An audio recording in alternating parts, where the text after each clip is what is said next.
Steve Harrigan.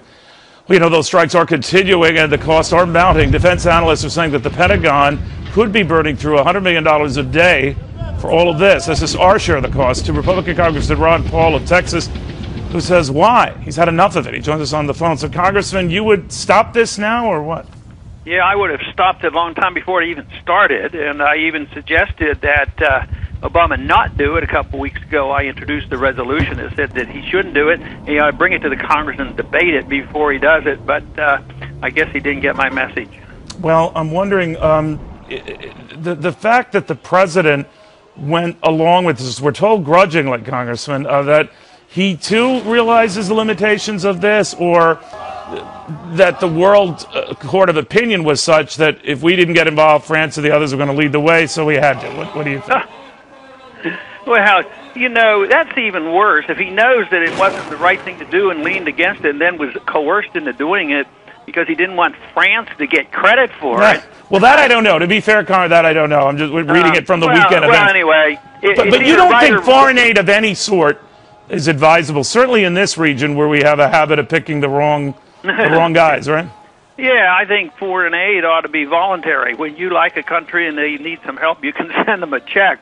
But I don't think I should, as a legislator, take money from you and pick and choose the different factions around the world. I'm not, you know, look at what they've taken from us, taken from the citizens the last 40 years and given Mubarak $70 billion. I don't think that's wise expenditure, especially what it's led to is this financial crisis. And now, what are we doing? We're in this crisis, and they're deciding to spend all this money again.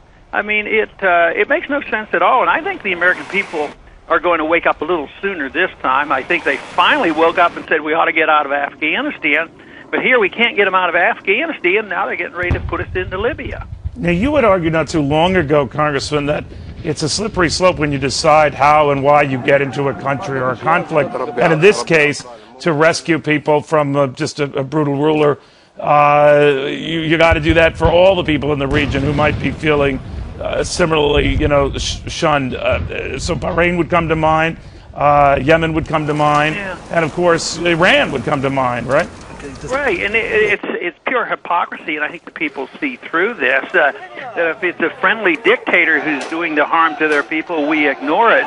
But if it's somebody else, and all of a sudden we use that as an excuse to go in, but there has to be ulterior motives. I don't believe for a minute, and I don't think the American people believe that this is only for humanitarian reasons. You know, I just don't think they're buying into that anymore, because they might have noticed that Libya has a little bit of oil over there. In the last 5 years, you know, the West has put a lot of investments into Libya, and that probably has a lot more to do with it than humanitarianism. It has a lot to do with Germany abstaining and not taking part because it has direct economic ties. But to that point, Congressman, Dennis Kucinich, a Democrat former presidential candidate, went so far as to say these are impeachable grounds to go after the president.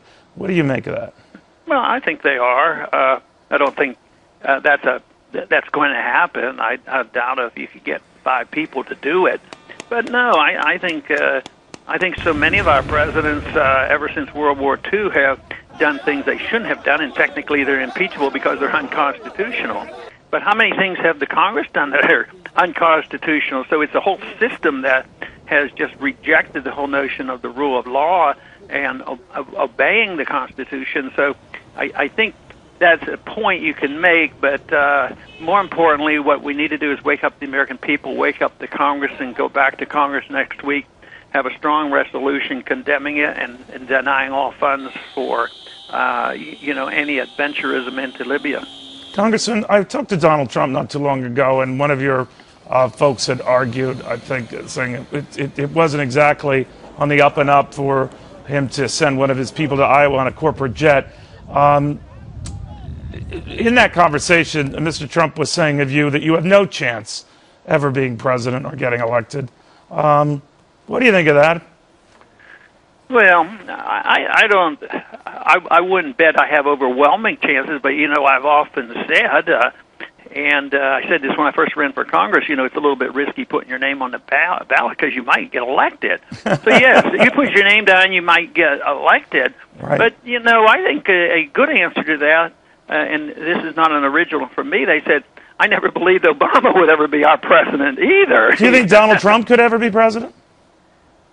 Yeah, I think that it might be that he could, if he has the money, when the money talks in this country.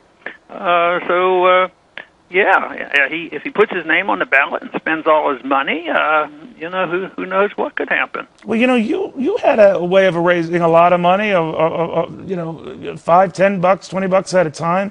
You had a great deal of support in this California straw poll I'm looking at.